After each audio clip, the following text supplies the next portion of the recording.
Hey everyone, it's me, the Haunted Mike, back again with another chilling, true story.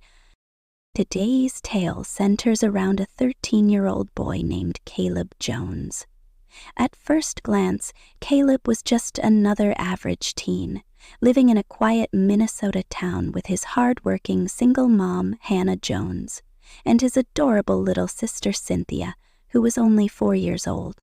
They were a normal American family, or at least that's how it looked from the outside. Hannah had fought hard to rebuild her life.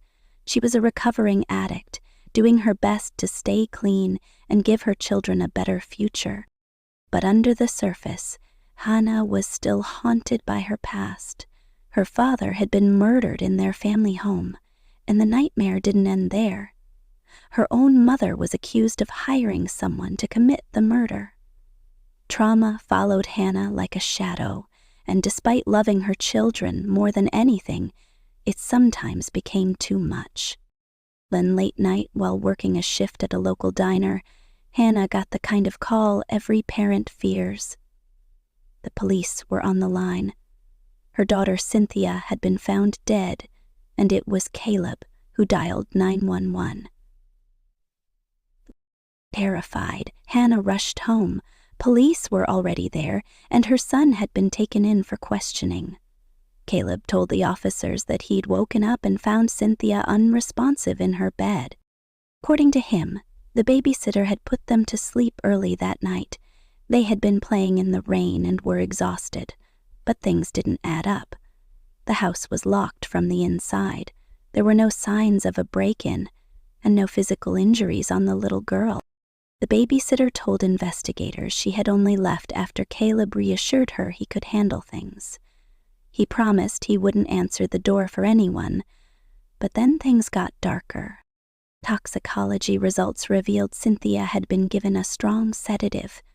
Traces of Hannah's prescription pills were found in her system. Caleb claimed he had given her milk, and maybe it had spoiled, but this wasn't spoiled milk. This was deliberate. The police were left with two suspects, Hannah or the babysitter. But Hannah was verifiably at the diner, and the sitter had a traffic ticket placing her far from the house at the time of death. So who did it? Caleb became silent. Too silent. Everyone assumed he was in shock, but detectives noticed cracks in his story. Why hadn't he seen Cynthia reacting to the milk? Why did he urge the sitter to leave earlier than usual that night? Finally, after hours of questioning, Caleb confessed he had poisoned his sister on purpose. He told police that he was tired of his mom's addiction, tired of feeling invisible. All he wanted for his 13th birthday was for his mom to be sober again. When that didn't happen, something snapped. When Hannah went to see Caleb in custody, he calmly told her the truth. He killed Cynthia to hurt her, to take something from her, the way he felt something had been taken from him. He had even thought about killing Hannah herself. Despite his young age, Caleb wasn't just angry, he was calculated. With an IQ of 141, he was a brilliant but disturbed child.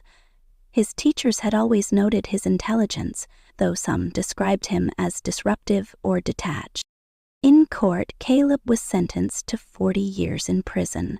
Multiple psychologists evaluated him, and though opinions varied, one thing was unanimous. Caleb is a psychopath. He doesn't feel remorse.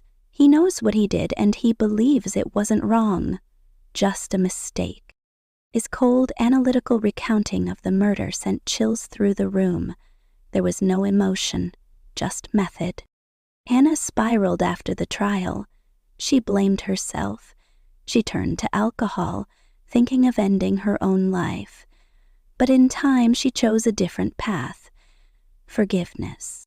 She forgave Caleb, and in her daughter's memory, she created a foundation to help families dealing with mental illness, grief, and the justice system. Hannah has now been sober for years. She's written books and spoken publicly, showing what strength and unconditional love can look like. even after unimaginable pain. But Caleb's story isn't over. He may be eligible for parole soon, and though Hannah has forgiven